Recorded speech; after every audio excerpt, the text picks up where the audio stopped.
Hey everyone, Radhe Radhe सभी को। खनक Sharma blog में आप सबका स्वागत है। तो गाइज, जैसा कि आप लोग जानते हैं कि इस बार महाशिवरात्रि 8 मार्च की है और ये सभी को पता है कि महाशिवरात्रि वाले दिन ही बाबा भोले और माता पार्वती का विवाह संपन्न हुआ था। तो इसीलिए इस दिन को महाशिवरात्रि के नाम से जाना जाता है। तो गाइज, सभी लोग जानते होंगे कि आज के दिन व्रत भी रखा जाता है बाबा भोलेनाथ के लिए, माता पार्वती के लिए। तो गाइज, मैंने अपने घर में मतलब महाशिवरात्रि पर जो पूजा की है वो किस तरह से की है, आज मैं आपको इस वीडियो में यही दिखाना चाहती हूँ।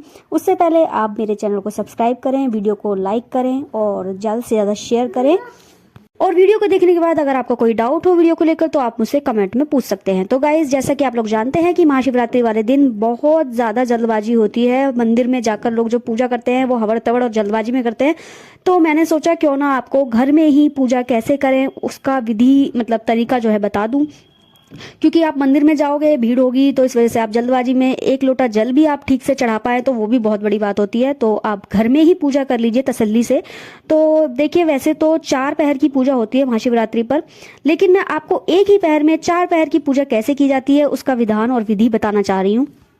तो ये पूजा जो होनी है सुबह 6 से 9 के बीच में होनी है, क्योंकि ये 4 पहर की पूजा एक ही पहर में हम करेंगे तो इसलिए थोड़ा समय लगेगा। इसलिए सुबह जल्दी उठें और सुबह जल्दी उठकर साफ सफाई कर नहा धोकर अच्छे से जहां आपका मंदिर है उसी जगह आप एक चौकी बिछा लें और उस पर लाल कपड़ा बिछाएं। जैसे कि आप वीडियो में देख रहे हैं, मैंने एक चौकी बिछा रखी है, उस पर लाल कपड़ा बिछाकर शिव परिवार की स्थापना की हुई है।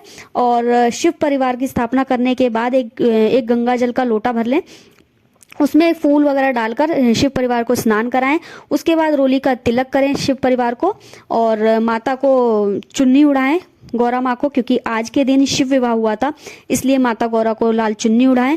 और एक प्लेट या थाली ले लें जिसमें एक बीच में स्वास्तिक बनाएं, स्वास्तिक पर कुछ चावल के दाने डालें और उस पर एक मिट्टी का दिया या जिससे आप डेली जोत करते हैं वो जोत भी आप ले सकते हैं पीतल की। तो मैंने यहाँ पर मिट्टी का दिया लिया है, उस पर मैंने जोत प्रज्वलित कर दी है। उसके बाद आप एक गहरा बर्तन ले लें जिसमें आपको शिवलिंग का स्नान कराना है, यानी कि शिवलिंग अभिषेक जो होगा वो एक गहरे बर्तन में होगा। तो इसलिए आप एक परात वगैरह ले लें। मैंने यहाँ पर एक परात ली है। पहले परात को मैंने चारों तरफ तिलक करके पूजा है, क्योंकि जिस बर्तन में मैं अभिषेक कराऊंगी पहले उस बर्तन की पूजा की जाएगी। तो यहाँ पर मैंने एक परात ले ली है, उस पर मैंने चारों तरफ कुमकुम से पूज कर और फिर बीच में एक स्वास्तिक बनाया है रोली से, उस पर चावल डाले हैं और वहां पर मैंने शिवलिंग की स्थापना की है। आप चाहें तो मिट्टी का शिवलिंग भी बना सकते हैं, लेकिन मैं मिट्टी का शिवलिंग नहीं बना पाई थी तो मेरे घर में जो शिवलिंग था मैंने उसी की स्थापना की है यहाँ पर। तो गाइज, मैं आपको सबसे पहले एक बात बताना चाहती हूँ कि हमारे भोले बाबा बहुत सीधे हैं, सरल हैं। तो उनको रिझाने के लिए, उनको मनाने के लिए, उनको प्रसन्न करने के लिए ये सब मतलब इतनी सारी सामग्री का जरूरी नहीं है कि आप ये सब सामग्री लेकर आओ शिवरात्रि वाले दिन और इस तरह से मतलब उनका अभिषेक करो। नहीं, ऐसा जरूरी नहीं है। अगर आपका सामर्थ्य नहीं है तो केवल आप एक लोटा गंगा जल मन से शिवरात्रि वाले दिन सुबह सुबह मंदिर में जाएं और एक लोटा गंगा जल भी मन से आप उनको अभिषेक करा देते हैं शिवलिंग को, तो उससे भी भोले बाबा प्रसन्न हो जाते हैं। हाँ, लेकिन मैं इतना जरूर कहना चाहूंगी कि अगर आपका सामर्थ्य है, इस लायक हो आपकी उनकी प्रिय वस्तु उनको अर्पण कर सको तो जरूर करें। ये सामग्री लाकर आप घर में ही अभिषेक करें, क्योंकि मंदिर में बहुत भीड़ होगी तो आप इस तरह से मतलब तसल्ली से पूजा पाठ नहीं कर पाओगे। तो ये घर की ही पूजा है जो मैं आपको बता रही हूँ, तो आप इसे घर में ही करें। मन में ओम नमः शिवाय का जाप करते रहिए और भोले बाबा को अभिषेक कराते रहिए। तो देखिए गाइस, सबसे पहले मैंने यहाँ पर गंगा जल से भोले बाबा का स्नान कराया है, क्योंकि गंगा माँ भोले बाबा के जटाओं में विराजमान है, जटाओं में स्थित है। तो शुरुआत गंगा जल से ही होती है। किसी भी आप पूजा पाठ की शुरुआत करें सबसे पहले गंगा जल की ही जरूरत पड़ती है। तो गंगा जल से सबसे पहले मैंने यहाँ शिवलिंग को स्नान कराया है और यहाँ पर मैं सबसे पहले उनको तिलक लगाऊंगी।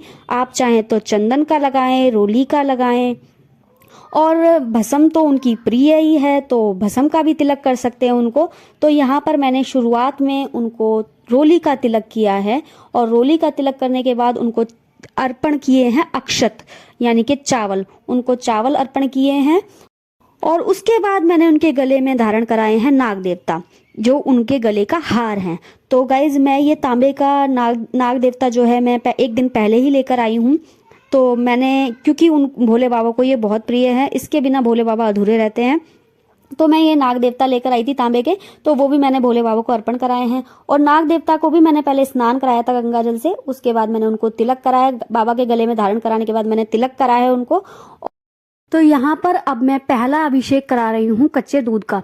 तो कच्चा दूध जो है मैंने यहाँ पर गाय का लिया है, हो सके तो आप गाय का लीजिए, अगर नहीं है तो कोई ज़रूरी नहीं है, जैसा आपके घर में दूध हो आप वो ले लीजिए, लेकिन दूध कच्चा ही होना चाहिए।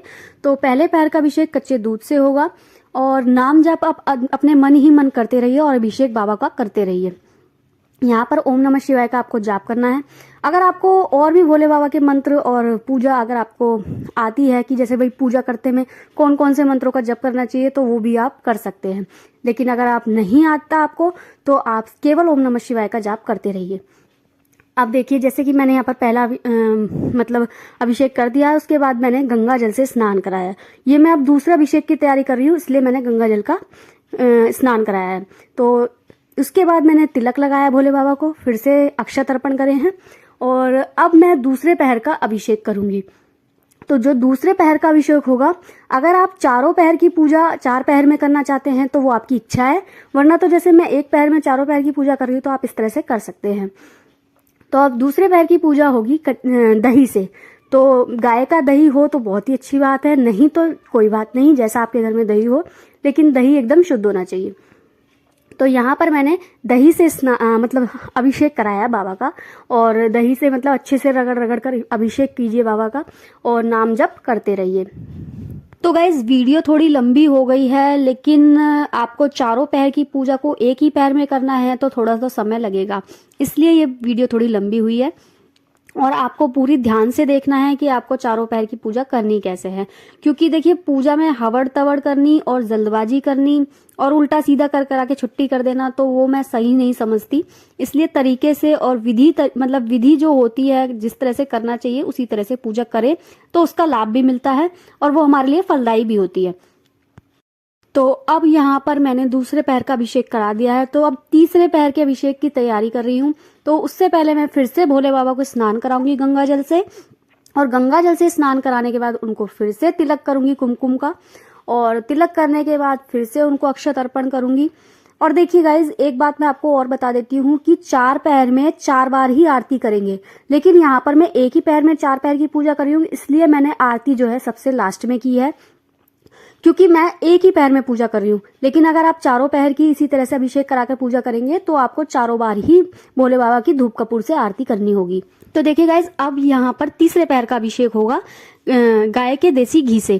तो गाय का देसी घी हो तो बहुत ही अच्छी बात है, अगर नहीं है तो जैसा घी हो आपके घर में, लेकिन देसी घी ही होना चाहिए, तो उससे आप बाबा का अभिषेक करें। तो वैसे मैं आपको बता रही हूँ कि जब से कि गाय का कच्चा दूध होना चाहिए, गाय का ही शुद्ध देसी घी होना चाहिए और गाय का ही दही होना चाहिए। तो देखिए गाइस, अगर है तो मतलब अच्छी बात है, अगर नहीं भी है ना तो कोई ज़रूरी नहीं है, आपके घर में जैसा है जो है आप उसी से ही पूजा करके अपनी पूजा को सफल कीजिए। तो यहाँ पर मैंने तीसरे पैर का भी अभिषेक कर दिया है, मतलब अच्छे से रगड़ रगड़ कर अभिषेक करना है बाबा का। और उसके बाद जो है अब लास्ट अभिषेक रह गया है आखिरी, जो होगा शहद से। तो यहाँ पर मैंने फिर से गंगा जल से बाबा का स्नान कराया है चौथा अभिषेक कराने के लिए, और फिर से बाबा को तिलक करूंगी। और मैंने जो भोले बाबा की शिवलिंग की जो स्थापना की है वो उत्तर दिशा की मतलब उत्तर दिशा की तरफ मुख किया है मैंने शिवलिंग का, जो जलहरी जिससे जल निकल कर जाता है वो मैंने उत्तर दिशा की तरफ मुख किया है, और खुद मैं दक्षिण दिशा की तरफ बैठी हूँ। इस तरह से मतलब मैंने पूजा की थी घर में। और गाइस, जब चौथे पैर का अभिषेक हो रहा है तो वो होगा मतलब शुद्ध शहद से। तो शुद्ध शहद होना चाहिए, कहने का मतलब ये कि झूठा वगैरह ना हो आपके घर में, मतलब नया ही खरीदा हुआ होना चाहिए, यूज करा हुआ नहीं होना चाहिए। तो इस तरह से मैंने शहद का भी अभिषेक कर दिया है बाबा को। तो उसके बाद फिर से गंगा जल से स्नान कराना है, और स्नान कराने के बाद बाबा को कुमकुम का, चंदन का, रोली का तिलक करें और फिर से अक्षत अर्पण करें। तो देखिए गाइस, चारों पैर का अभिषेक जब संपन्न हो जाए उसके बाद आपको लास्ट में बाबा को भभूति यानी कि भस्म भी अर्पण करनी है, क्योंकि ये बाबा का प्रिय श्रृंगार है। इसके बिना बाबा बारात में नहीं गए थे अपनी, क्योंकि बाबा ने, आपको पता है कि कैसी विचित्र लीला करी थी कि अपनी शादी पर बाबा ने ऐसा भूत जैसा रूप बनाया था, क्योंकि बाबा ने भस्म लपेट ली थी अपने पूरे शरीर पर और गले में सर्प के हार, मतलब इस तरह से बाबा गए थे अपनी शादी में। तो सब लोग डर गए थे। तो ये विचित्र लीला जो है आप लोगों ने सुनी होगी बाबा की शिव विवाह में। तो आपको बाबा को भस्म भी जरूर अर्पण करनी है, इससे बाबा बहुत खुश होते हैं। और यहाँ पर मैंने फूलों की माला अर्पण ना करके बाबा को रुद्राक्ष की माला धारण कराई है, क्योंकि बाबा को रुद्राक्ष बहुत ज़्यादा प्रिय है। आप चाहें तो फूलों की माला भी अर्पण करा सकते हैं, फूलों की माला भी धारण करा सकते हैं, लेकिन यहाँ मैं रुद्राक्ष की माला लेकर आई थी, इसलिए मैंने रुद्राक्ष की माला बाबा को अर्पण कराई है। और उसके बाद आप बोले बाबा पर, मतलब शिवलिंग पर बेलपत्र, भांग, धतूरा, जिसका बाबा सेवन करते हैं वो सब, और जो बेर, इस समय मतलब जो फल जो है बाबा का जो सबसे प्रिय है वो है बेर। तो मैं बेर लेकर आई थी। आप चाहे तो कोई भी फल अपने मन से, आप जो आपकी इच्छा हो वो आप भोले बाबा पर चढ़ा सकते हैं, लेकिन मैंने यहाँ पर बेर चढ़ाए हैं। और भांग, धतूरा, फल फूल जो आप पर बन जाए, जो आपसे हो सके वो सब कीजिए आज के दिन। और देखिए, आप इस तरीके से विधि विधान से पूजा आप मंदिर में नहीं कर पाएंगे, इसलिए ये पूजा आपको घर में ही करनी है और इसी तरीके से करनी है। पूरे विधिवत अगर आप पूजा करते हैं तो आपको इसका अनंत गुना फल मिलेगा।